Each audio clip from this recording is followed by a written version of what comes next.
எவ்வளவு டைம் வேணாலும் எடுத்துக்கலாம். ஆனா எடுக்கிற முடிவு நம்ம பிள்ளைங்களுக்கு சந்தோஷத்தை கொடுக்கணும். நீங்க நல்ல முடிவா சொல்லுவீங்கன்னு நான் நம்புறேன். அன்னைக்கு கூட அப்படிதான் விஸ்வா வருத்தப்படக்கூடாதுன்னு உடனே கிளம்பி அங்க வந்தோம். ஆனா அங்க நடந்ததை பார்த்த பிறகுதான் எதுக்குமே அவசரப்படக்கூடாதுன்னு நான் முடிவு பண்ணிட்டேன். இப்பவும் எனக்கு அதே தயக்கம் தான். கல்யாணங்கிறது விளையாட்டான விஷயம் இல்ல. எனக்கு டைம் கொடுங்க, நான் யோசிச்சுட்டு சொல்றேன். அன்பரசிக்கு விஸ்வா மேல இருக்கிற பிரியத்தை நான் சொல்லி தெரிய வேண்டியதில்லை.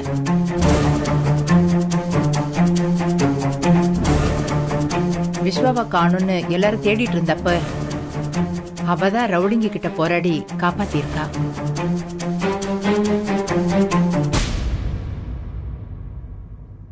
எல்லாத்தையும் மனசுல வச்சுக்கிட்டு யோசிங்க. சரி, நான் வரேன் பத்மா. வரேங்க. வாங்க. வரேம்மா. வாங்க மேடம். வரேன். வாங்க மேடம். இருங்க மேடம். வீட்டுக்கு வந்துட்டு எதுவுமே சாப்பிடாம கிளம்புறீங்க? ஒரு காஃபியாவது குடிச்சிட்டு போங்க. கௌசல்யா, போய் சூடா காஃபி கொண்டு வா. பரவாயில்ல பத்மா, நான் இன்னொரு நாள் வந்து சாப்பிட்றேன். சரி, போயிட்டு வரேன். சரிங்க மேடம். வரேன்.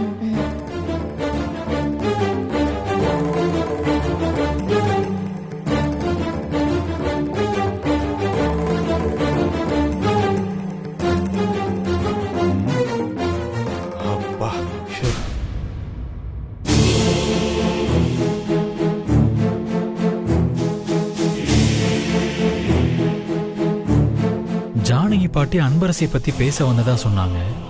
என்ன விஷயம்னு தெரிஞ்சுக்க விடாம அம்மா உள்ள போக சொல்லிட்டாங்களே. என்னவா இருக்கும்? அதை தெரிஞ்சுக்க ஆர்வமா இருக்கு. யாருகிட்ட கேக்குறது?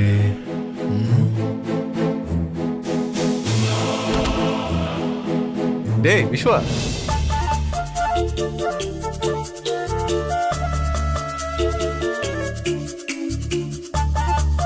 விஸ்வா, ஒரு குட் நியூஸ். ஆனா அது என்னன்னு நான் சொல்ல மாட்டேன். நீயே கெஸ் பண்ணி பாப்போம். ஐயோ அப்பா, சத்தியமா என்னால முடியாதுப்பா. நான் இப்ப இருக்கிற டென்ஷன்ல கண்டெய்னரை கண்ணில் காட்டி அது என்னன்னு கேட்டா கூட கடுகுன்னு தான் சொல்லுவேன். அப்பா ப்ளீஸ்ப்பா, என்னன்னு சொல்லுங்க. இப்போ ஜானகி மேடம் வந்ததே உனக்கும் அன்பரசிக்கும்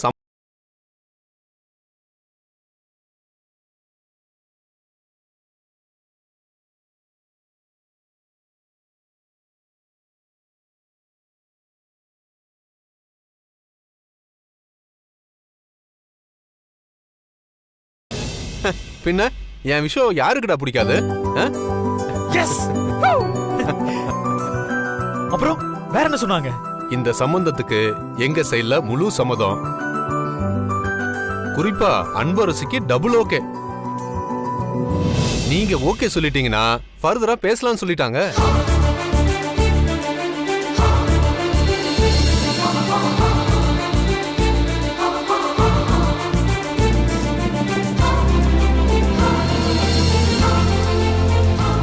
டேய், என்னடா ஆச்சு?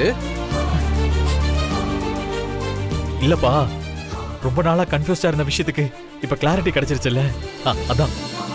விஸ்வா, நீயும் அன்பரசியும் மேட் ஃபார் ஈச் அதர்டா. உன் நல்ல மனசுக்கு நல்லதே நடக்கும்டா. என்ன உங்க அம்மா கொஞ்சம் டைலமாவா தான் இருக்கா. ஆனா உன் சந்தோஷம்னு வந்தா கண்டிப்பா உனக்காக எதையும் செய்வாடா. கூடிய சீக்கிரம் உனக்கும் உன் அன்பரசிக்கும் கல்யாணம் நடக்க போது பாரு. அப்பா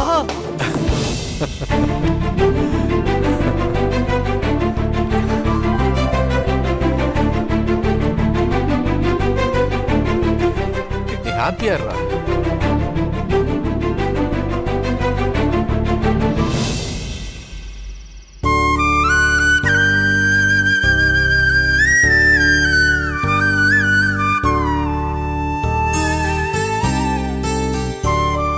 முருகா, அன்பரசிக்கு இருக்கிற தடங்கள் எல்லாம் நீங்கி அவ ஆசைப்படுற மாதிரி விஸ்வா கூட கல்யாணம் நல்லபடியா நடக்கணும்.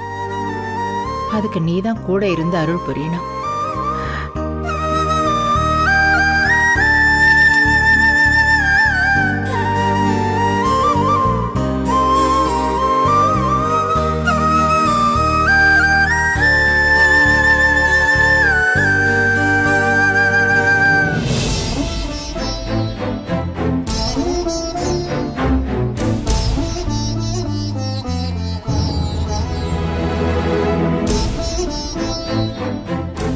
என்னம்மா ஆ? ஏதோ யோசனையில இருக்கீங்க? எல்லாம் அன்பரசி கல்யாணத்தை பத்தி தான் சந்திரா. ஆசிரமத்துல அன்பரசி அம்மாவை பார்த்து அவ கல்யாணத்தை பத்தி சொன்னதும் அவங்க கொஞ்சம் டைம் கொடுங்க, யோசிச்சு ஃபோன் பண்றேன்னு சொன்னாங்க. அதான் என்ன சொல்ல போறாங்களோன்னு ஒரு மாதிரி யோசனையாவே இருக்கு. அம்மா, உங்களுக்கு தெரியாதது ஒன்றும் இல்லை. தான் பொண்ணோட கல்யாணங்கிறது ஒரு அம்மாவா அவங்களுக்கு இருக்கிற பெரிய கடமைம்மா. மாப்பிள்ளைய நேரில் பார்த்து குடும்பம் எப்படி, வேலைக்கு போறாரா, மாமியாரு நாத்தனாருன்னு யாரெல்லாம் இருக்காங்க, நம்ம பொண்ணை நல்லபடியா வச்சு பார்த்துப்பாங்களான்னு 1000 யோசனை இருக்கும்மா. அது எல்லாத்துக்கும் ஒரே பதிலா அவங்க உங்களை நம்பணும்மா. அதுக்கு கொஞ்சம் டைம் எடுக்க தானம்மா செய்யும்.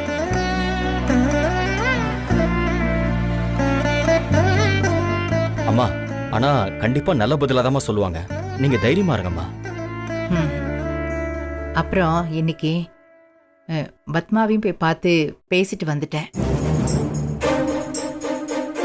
ஆமா சந்திரா, விஸ்வாவை காணும்னு எல்லாரும் தேடிட்டு இருந்தப்ப அன்பரசி தான் களத்துல இறங்கி விஸ்வாவை மீட்டு கொண்டு வந்தா. இந்த விஷயம் தெரிஞ்சதும் கண்டிப்பா பத்மாவுக்கு அன்பரசி மேல இருந்த கோபம் கொஞ்சம் குறைஞ்சிருக்கும்னு தோணுச்சு. அதான் பத்மா கிட்ட பேச சரியான நேரம்னு நான் உடனே போய் பேசிட்டேன். என்னம்மா சொன்னாங்க? பத்மாவுக்கு அன்னைக்கு இருந்த கோபம் இல்ல, ஆனா அன்பரசி அவங்கள உதாசீனப்படுத்திட்டதா நினைக்கிற மாதிரி தோணுச்சு. அன்பரசி அன்னைக்கு சொன்னது மனசார இல்ல, வெறும் வாய் வார்த்தை தான். அவளுக்கும் இந்த கல்யாணத்துல விருப்பம்தான்னு நான் எடுத்து சொல்லியிருக்கேன். அவங்களும் யோசிச்சு சொல்றேன்னு சொல்லியிருக்காங்க. எல்லாரோட சம்மதத்தையும் வாங்கி இந்த கல்யாணத்தை நாம நல்லபடியா நடத்தணும் சந்திரா. இது அன்பரசிக்கு நாம செய்ய வேண்டிய கடமை. ஆமாம்மா.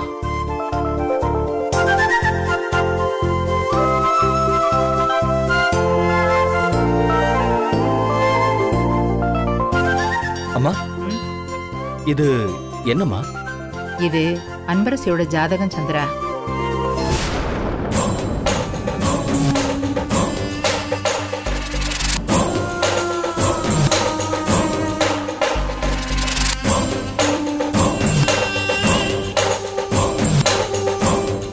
அன்பரசி கிட்ட பேசி குருக்கள் கிட்ட சொல்லி ஜாதகம் எழுதி வாங்கியிருக்கேன்.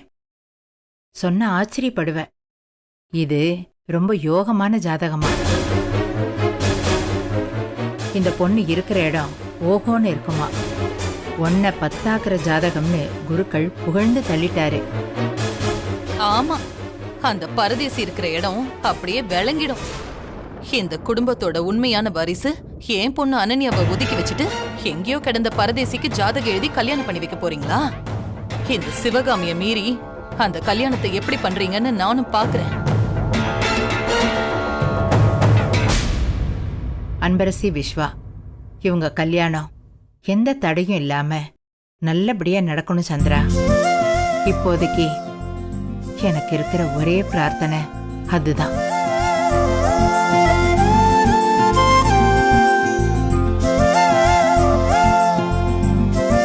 முருகா.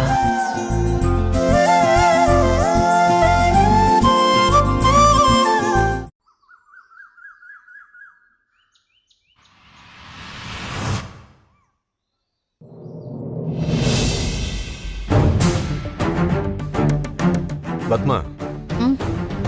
ஜானகி மேடம் வந்து பேசிட்டு போனதுக்கு நீ இன்னும் பதிலே சொல்லலையே. இதுல சொல்றதுக்கு என்னங்க இருக்கு? நான் பதில் சொல்லலனாலே அவங்க சொன்னதுல நமக்கு விருப்பம் இல்லைன்னு தானே அர்த்தம். எனக்கு அவளை ஆரம்பத்துல இருந்தே பிடிக்கலங்க. நம்ம சூழ்நிலைய அவ பயன்படுத்தி நடிச்சு எல்லாரையும் ஏமாத்திக்கிட்டு இருக்கா. எப்பவுமே சிம்பத்தியை வச்சு ஆதாயம் தேடுறவங்க கண்டிப்பா தப்பானவங்களா தான் இருப்பாங்க. உனக்கு பிடிக்கலங்கிறதுக்காக இப்படி எல்லாம் அன்பரசி மேல அபாண்டமா பழிய சுமத்தாதமா. அன்பரசி அப்படிப்பட்ட பொண்ணு இல்ல. விஸ்வா, ஜானகி மேடம், ஏன் நான் உட்பட எல்லாருக்குமே அவளோட நல்ல குணத்தால தான் அன்பரசியை பிடிச்சிருக்கு. ஏங்க இருங்க இருங்க, எதுக்கு எதுக்கு இப்ப வக்காலத்தை வாங்கிட்டு இருக்கீங்க அவளுக்கு? பத்மா, நீ அன்பரசியை அசிங்கப்படுத்தணும்னு உன் பணக்கார புத்தியை காட்டாத. ஆமாங்க, ஆமா, என் பணக்கார புத்தியை தான் காமிக்கிறேன். என்னங்க தப்பு இருக்கு அதுல? கேவலம் அந்த பட்டி காட்டாளை ஏத்துக்கிட்டு என்னையே எடுத்தறிஞ்சு பேசுறீங்களா? பத்மா, பழைய மாதிரி பேசாத. அன்பரசி இப்போ சந்திரசேகர் சாரோட மூத்த பொண்ணு, ஜானகி மேடத்தோட பேத்தி. அது மட்டும் இல்ல, நாளைக்கு நம்ம வீட்டுக்கு மருமகளா வரப்போறவ. அவளை பத்தி இப்படி எல்லாம் பேசாதம்மா. என்னது, நம்ம வீட்டுக்கு மருமகள் ஆக போறாளா? என்னங்க கனவு கிணவு கண்டீங்களா என்ன? ஏன் சம்மதம் இல்லாம அவ இந்த வீட்டு வாசப்படி கூட மிதிக்க முடியாது. அத முதல்ல தெரிஞ்சுக்கோங்க. பத்மா, நான் தெரியாம தான் கேக்குறேன். உனக்கு அன்பரசி மேல எதுக்கு இவ்வளவு வெறுப்பு? அந்த ஃபங்க்ஷன்ல வச்சு உன்னை எதிர்த்து பேசிட்டாலே அதுக்காக பழி தேக்க பாக்குறியா? அந்த இடத்துல அன்பரசி இல்ல, அம்மா மேல உண்மையான பாசம் வச்சிருக்கிற எந்த பொண்ணுமே அப்படிதான் பேசுவாங்க. அந்த இடத்துல நம்ம சுபா இருந்து அவ முன்னாடியே உன்னை யாராவது அசிங்கமா பேசியிருந்தா அவ பார்த்துட்டு சும்மா இருப்பாளா? கொஞ்சம் அவ பக்கம் இருக்கிற நியாயத்தை நினைச்சு பாரு. நீ இவ்வளவு தூரம் அவளை அசிங்கப்படுத்தினதுக்கு அப்புறம் கூட அவ இன்னும் நம்ம வீட்டுக்கு வர்றான்னா அதுக்கு அவ விஸ்வா மேல வச்சிருக்கிற பாசம் தான் காரணம். அன்பரசிய நீ புரிஞ்சுக்கலங்கிறத விட அவளை கேவலமா பேசுறதுக்கு உனக்கு எப்படிதான் மனசு வருதுன்னு எனக்கு தெரியலமா. ஏங்க சும்மா அன்பரசி அன்பரசின்னு அவ புராணமே நேத்துல இருந்து பாடிட்டு இருக்கீங்க. எங்க பிளீஸ்ங்க, தயவு செஞ்சு அவளை பத்தின எண்ணத்தை உங்க மண்டையில இருந்து இறக்கி வைங்க. சும்மா அவெல்லாம் ஒரு ஆளுன்னு அவளை புகழ்ந்து பேசிட்டே இருக்கீங்க, நானும் பாத்துட்டே இருக்கேன். எங்கேயோ பிச்சை எடுத்துக்கிட்டு இருந்த பிச்சைக்காரி அவளை போய். என்ன பிச்சைக்காரி என்னால பேசுற? என்னங்க இது?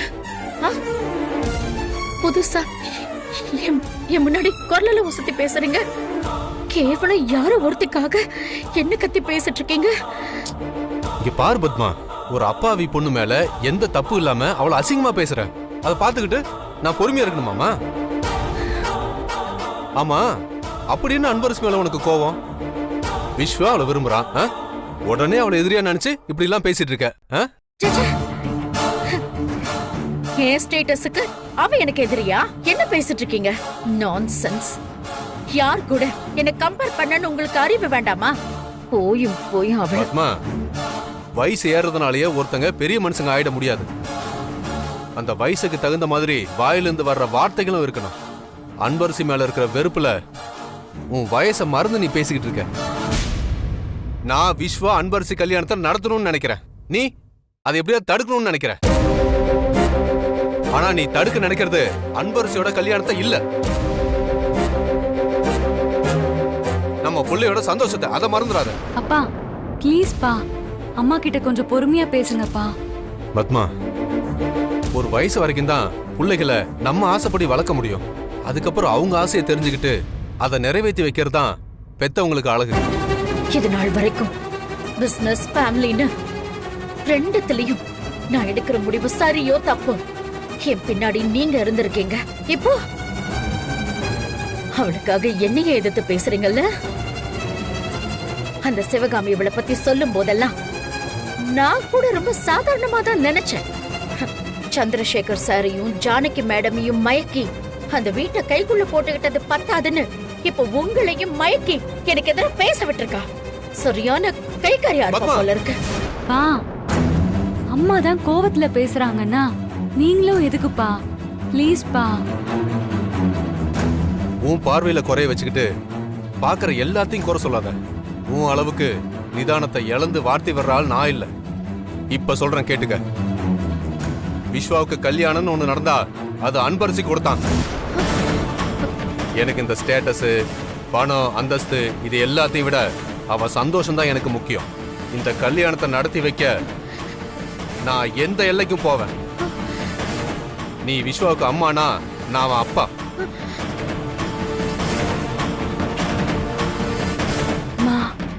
முதல்ல விஸ்வாவை எனக்கு எதிராக திருப்பி விட்டா, இப்போ இவரு அவர் தப்பானவர். என் குடும்பத்துக்குள்ள வரதுக்கு முன்னாடி ஒவ்வொருத்தரா எனக்கு எதிராக பேச வைக்கிறா.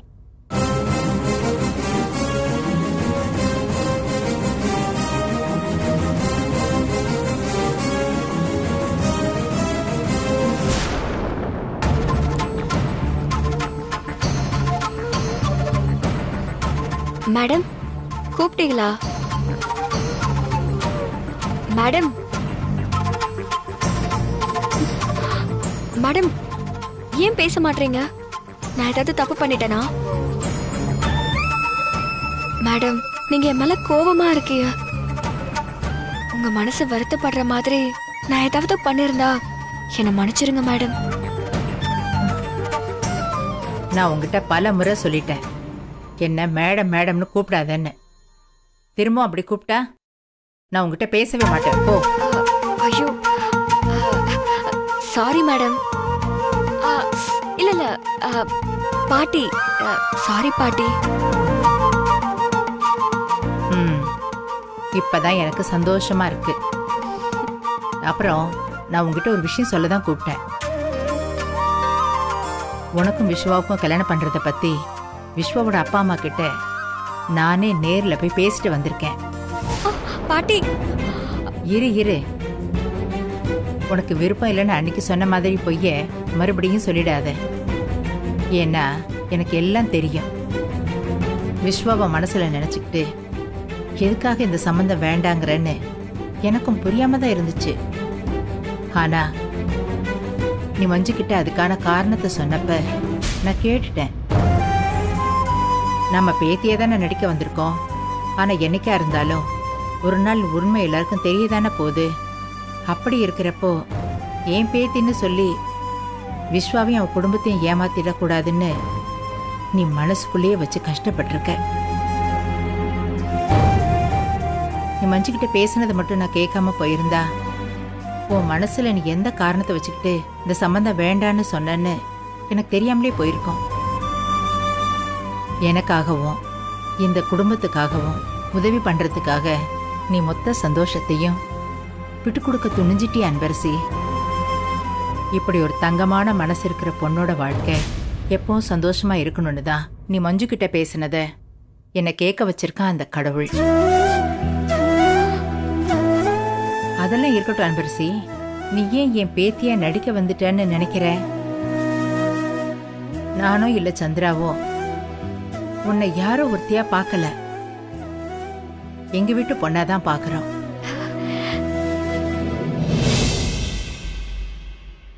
இல்ல பாட்டி, அது வந்து இப்ப நீ என்ன சொல்ல போற? என்னை கஷ்டப்பட்டு இவ்வளவு தூரம் வளர்த்த எங்க அம்மாவோட முடிவுதான் எனக்கு முக்கியம், அவங்கள கேட்காம எந்த முடிவும் எடுக்க முடியாதுன்னு அதானே? நானே நேர்ல போய் உங்க அம்மா பார்த்து பேசிட்டு வந்துட்டேன். பாட்டி ஆமா அன்பரசி, என் பேத்தி வாழ்க்கையில எனக்கு அக்கறை இருக்கும்ல. ஆனா என்ன, உங்க அம்மா உடனே ஓகேன்னு சொல்லாம டைம் கேட்டிருந்தாங்க. ஆனா இன்னைக்கு காலையில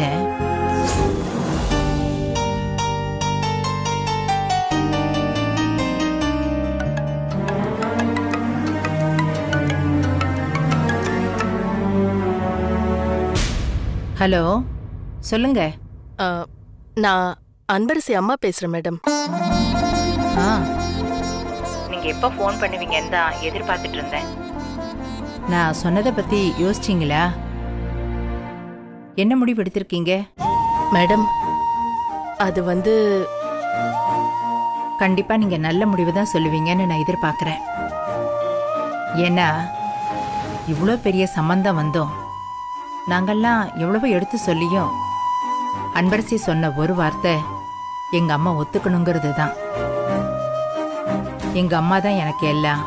அவங்க சொல்லாம, அவங்க விருப்பம் இல்லாம நான் எதையுமே செய்ய மாட்டேன்னு உறுதியா சொல்லிட்டா. பெத்தவங்கள பேருக்கு கூட மதிக்காத பிள்ளைங்க இருக்கிற இந்த காலத்துல அன்பரசி உங்க வார்த்தைக்கு இவ்வளவு மதிப்பு கொடுக்கறது நீங்க பண்ண புண்ணியன்னு தான் சொல்லணும். நான் இந்த விஷயத்துல இவ்வளவு ஆர்வமா இருக்கிறதே அன்பரசி என் பேத்தியா நான் நினைக்கிறதுனாலதான். அதுதான் அத்த உண்மை. அவ உங்க சொந்த பேத்தி. இந்த உண்மையை உங்ககிட்ட சொல்ல முடியாம தவிச்சுக்கிட்டு இருக்க. என்னதான் அன்பரசி மேல எனக்கு பாசம் இருந்தாலும் இந்த விஷயத்துல முடிவெடுக்கிற உரிமை ஒரு அம்மாவா உங்களுக்கு மட்டும்தான் இருக்கு. நீங்க இப்ப சொல்ல போற ஒரு வார்த்தையில தான் அன்பரசிக்கு ஒரு நல்ல வாழ்க்கை அமைய போகுது. நீங்க சொல்றது சரிதான் அத்தை. குடும்பத்துக்கு பெரியவங்களா நீங்க எடுக்க வேண்டிய முடிவு. உங்க பேத்தி நல்லா இருக்கணும்னு உங்க அளவுக்கு யார் நினைச்சிட முடியும்? நீங்க சொல்ல போற முடிவு கேட்கறதுக்கு ரொம்ப ஆர்வமா இருக்கேன். உங்க மனசுல நீங்க என்ன நினைக்கிறீங்க சொல்லுங்க. அன்பரசிய பொறுத்த வரைக்கும் அவ அம்மாவா நான் இருந்தாலும் அவ இன்னைக்கு வாழற வாழ்க்கை நீங்க கொடுத்தது. அன்பரசிய உங்க பக்கத்துல வச்சு அவளுக்கு வேண்டியதெல்லாம் செஞ்சு கொடுத்து அனுசரணையா பாத்துக்கிற நீங்க அன்பரசிக்கு எது செஞ்சாலும் அது நல்லதாதான் இருக்கும். அவளுக்கு நீங்க பாட்டி ஸ்தானத்துல இருந்து நினைச்சதெல்லாம் செய்யுங்க. எனக்கு அதுல பரிபூர்ண சம்மதம். ரொம்ப சந்தோஷமா இருக்குங்க.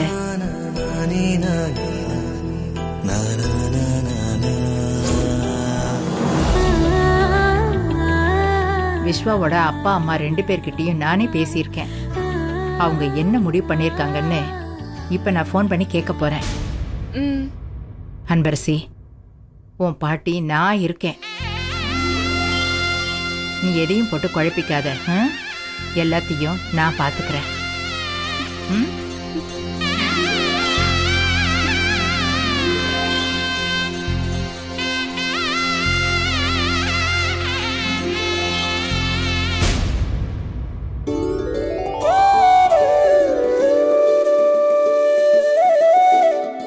அம்மா, யாருக்குமா ஃபோன் பண்றீங்க?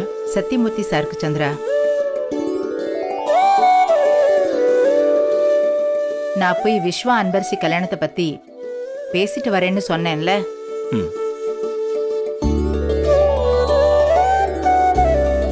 அதான் அது விஷயமா அவங்க முடிவை கேட்கலான்னு ஃபோன் பண்ணியிருக்கேன்.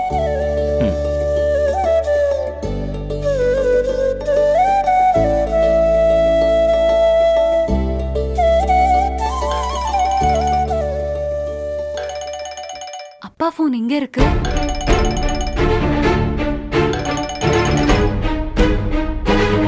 அப்பா, ஜானகி பாட்டி கால் பண்றாங்க.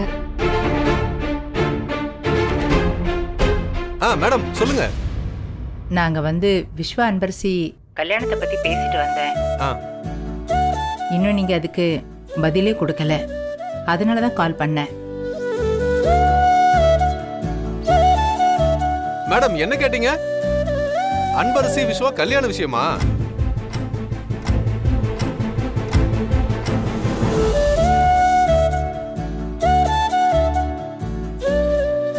விஸ்வா, உன் கல்யாண விஷயத்தை பத்தி தான் பேசுறாங்க. எல்லாமே கைகூடி வந்துருச்சு. அண்ணி, அம்மா என்ன சொன்னாங்க?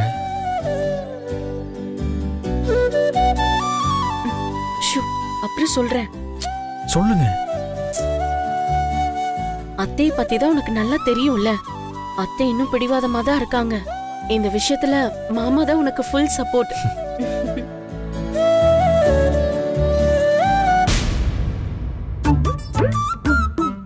அது மட்டும் இல்ல விஸ்வா, அத்தை என்ன சொன்னாலும் ஓகே சொல்ற மாமா. உனக்காக இப்போ அத்தை எதிர்த்து சண்டை போட்டுட்டு இருக்காருடா. மேடம், எங்க வீட்ல எல்லாருக்குமே பரிபூர்ண சம்மதம். அன்னைக்கு நாங்க எல்லாருமே முழு சம்மதத்தோட தான் அங்க வந்தோம்.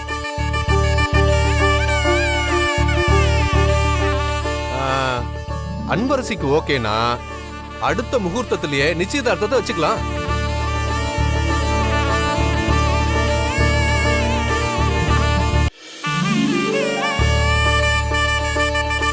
அன்பரசிக்கும் சம்மதம் தான்.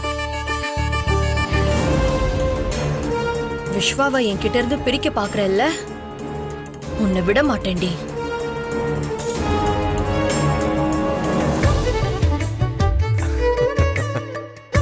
ரொம்ப சந்தோஷம் மேடம். அப்போ ஒரு நல்ல நாள் பார்த்து இவங்க 2 பேருக்கும் என்கேஜ்மெண்ட் பண்ணிடலாம். கண்டிப்பா மேடம். அதுக்கான ஏற்பாட்டை நீங்க பண்ணுங்க. எங்களுக்கு எந்த ஆட்சேபனையுமே இல்ல.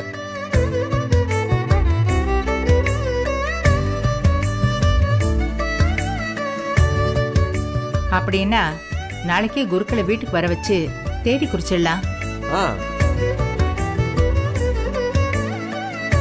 நீங்களும் குடும்பத்தோட வந்துருங்க. நாளைக்கு தானே மேடம்? ம். நாங்க எல்லாரும் குடும்பத்தோட வந்துடுறோம். ரொம்ப சந்தோஷம் சார். நான் வச்சிடுறேன். சரிங்க மேடம்.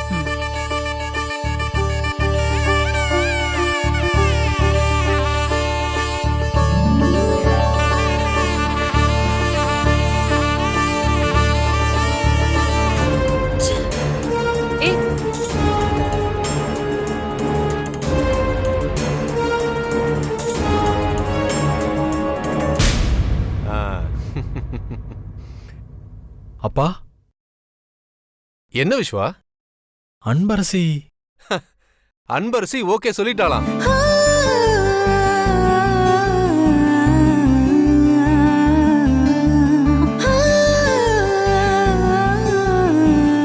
ஜானகி மேடமே அதை உறுதிப்படுத்திட்டாங்கடா. அப்பா,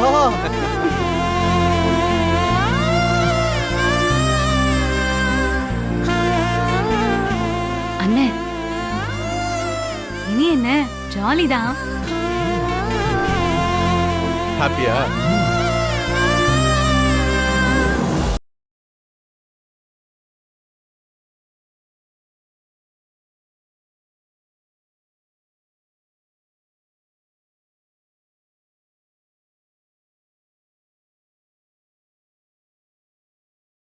வேணும். அப்பா, ஐ எம் வெரி ஹாப்பிப்பா. என் சந்தோஷத்தை சொல்ல வார்த்தையே இல்லை.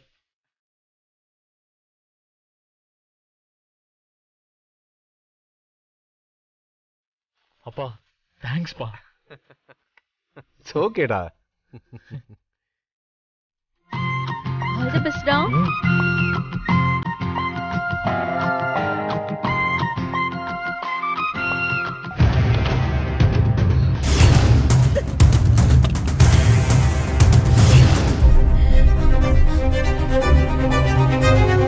அனன்யா, அனன்யா, என்னடி பண்ணிட்டு இருக்க?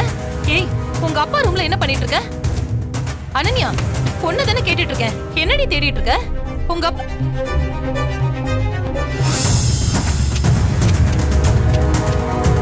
ஏ அனன்யா, திரும்பவும் அதே தப்ப பண்ணாத.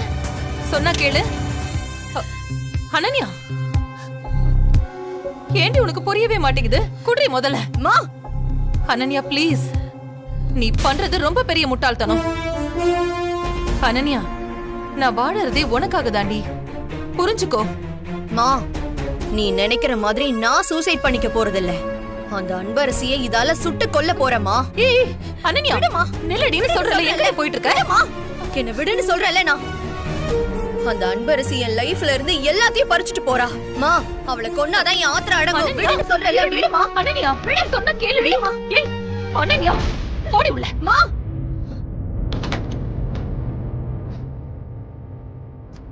ஏய், அறிவு இருக்கடி உனக்கு?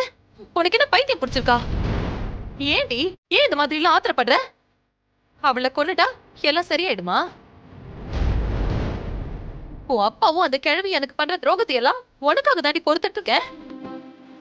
நீ ஆசைப்பட்ட வாழ்க்கையை உனக்கு அமைச்சு கொடுத்து இந்த மொத்த சொத்துக்கும் நீ மகாராணி ஆகணும்னு நான் கனவு கண்டுட்டு இருக்கேன்.